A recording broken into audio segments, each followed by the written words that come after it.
Can I become a Rubik's Cube master in the next 7 days? Or am I just some big, dumb doofus?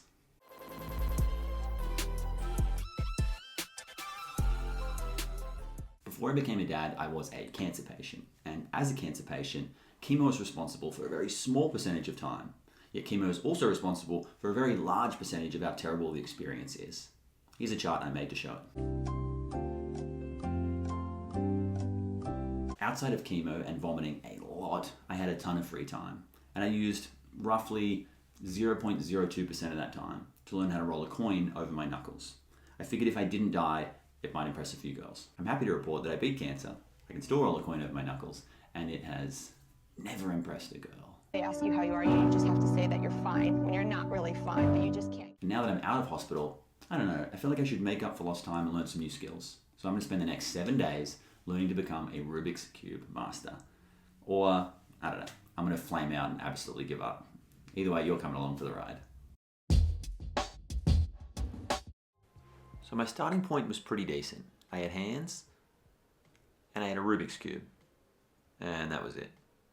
Before I started solving this confusing cube, I figured I should do some research. In movies, solving a Rubik's Cube is a sign of a character's genius, but I wondered how true that was in real life. Before I started trying to solve this little mystery box, I got to Googling. I learned that the Rubik's Cube was invented in 1974 by Hungarian architecture professor Erno Rubik, who I can only imagine had too few students and too much time on his hands. Google also told me the average solving time was 2 to 5 minutes, and there's a whole community of people online obsessed with solving this as fast as they can. They're called cubers, which is a pretty fun name, and if one thing was clear across all their online forums and subreddits, it's that anyone can solve one of these. You don't need to be a genius, you just need the right system to figure out how. And that's good to know, because I once put my shoes in the freezer to get rid of the smell and forgot about them for 2 weeks. To start with, I left the cube around the house, hoping to bond with it in some way. Naturally, this did absolutely nothing, and I ended up wasting the whole day. Here I am pretending to watch TV with the cube. That didn't help either, although I would go on to watch hours of Netflix later that night. On Tuesday, I spent breakfast staring at the cube and ignoring my daughter. I trust this won't have long-term psychological consequences. As the day wore on, the cube really did start to feel more natural in my hands, and I started to get a sense of what each move would do to the face. I wasn't guessing anymore.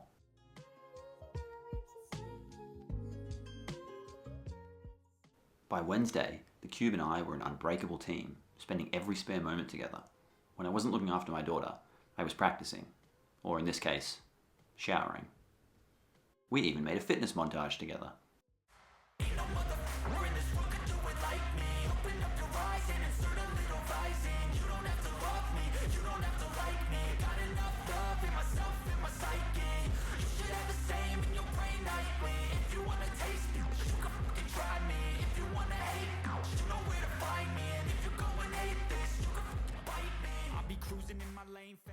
If I'm honest, a big reason why I want to solve this thing is because I've been thinking more and more about my time in hospital. Sometimes I do wonder if I'm making the most of my life. In the 12 months after I went into remission, my sense of appreciation was dialed up to 11.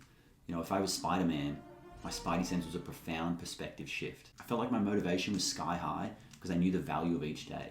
I stood on the edge of some sort of mortality chasm, and that made it so much easier to wake up early or eat healthy, generally live life with some sort of direction, you know? Now, as each year of remission passes, I can feel that motivation draining a little bit. And as cancer falls further into the rearview mirror, I can blink and it'll feel like months or even years have gone past. And look, a part of me wonders if that's the whole point of beating cancer. You go through it all so you can go back, slow down, and get used to that rhythm of life. At the same time, I feel like I should be doing more with my time, you know? I know firsthand how valuable and finite that time can be, and that is a huge reason why I want to solve this thing.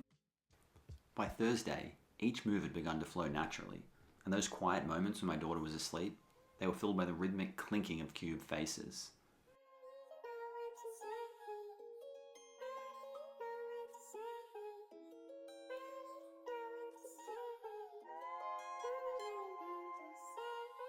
Even if my dog found the whole thing pretty tiring. By now, my daughter had accepted that the cube was part of our lives. And you know what? I think we were a stronger family for it.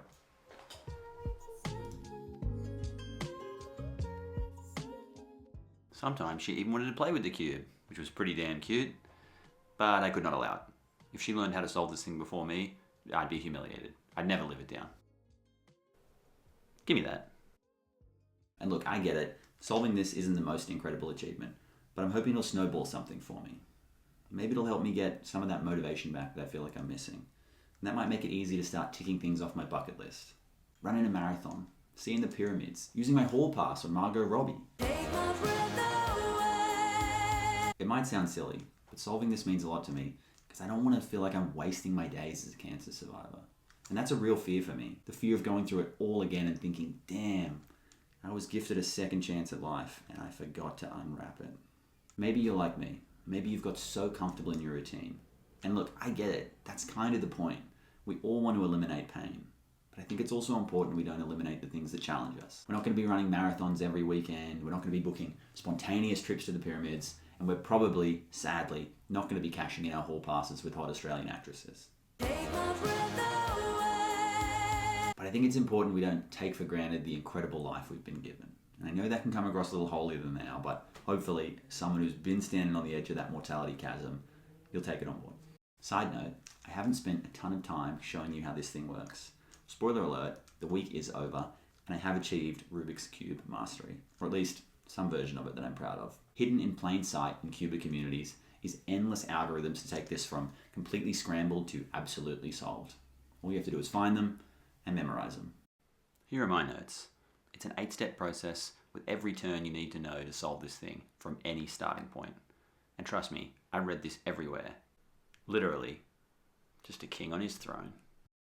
There are 43 quintillion scrambled versions of this, which can sound a little confusing, but when you have the right algorithms, you could solve it with your eyes closed. And I mean that literally. For example, if the top of your cube looks like this, then you can solve the whole yellow face in one algorithm.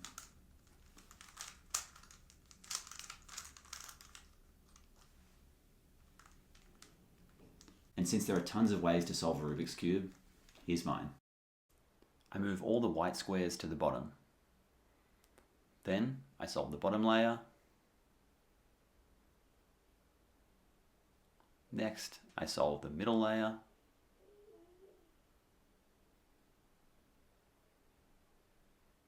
Then I solve the top face, which is yellow. And finally, move any leftover pieces to where they need to go for a finished cube.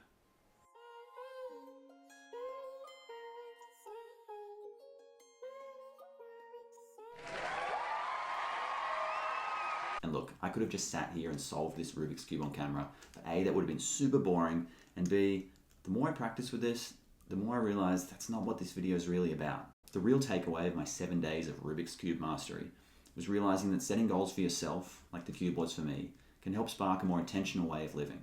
And when you're living with intent, it's almost impossible to feel like a passenger in your own life. You go into the driver's seat, you're the one making decisions, and your life feels more rewarding and meaningful because of it. Because life isn't just about existing, right? At least, I don't think so. It's about adding meaning to your existence, in whatever form that looks like. And I've actually got a favorite quote about that I think sums it up pretty well. If you're curious, you'll find the puzzles around you. If you're determined, you'll solve them. Erno Rubik said that. Yeah, the guy who invented this. And sure, he probably just said that to try and shift a few more toys, get a bit more profit in his back pocket, if you know what I'm talking about. But I actually think it's pretty good advice for life. When you're taking proactive steps to do something that motivates and inspires you, it's almost impossible not to feel happier, more energetic and fulfilled. You become the architect of your own destiny. That might not mean you put down a Rubik's Cube and feel like your whole life has changed. That certainly hasn't been the case for me. But if this week has taught me anything, it's that you can pick up a Rubik's Cube and feel like your whole life is still a forest of unwalked paths to explore. Whether it's something small like this, or something big and maybe even a little bit scary, you can remind yourself that your life is full of meaning and excitement. So, was it hard to become a cuber? I'm no genius, but that doesn't mean it was easy. The truth is somewhere in between, and I think that's a pretty good lesson for life. You don't have to go out and try and do everything just to prove your life has meaning, but don't try and do too little either. Somewhere in that sweet spot, you can work towards a really cool version of yourself and feel like your life has meaning at the same time. I'm still the same person I was a week ago, but now I can solve a Rubik's Cube in under 60 seconds. And if I can do that, well, who knows what tomorrow might bring.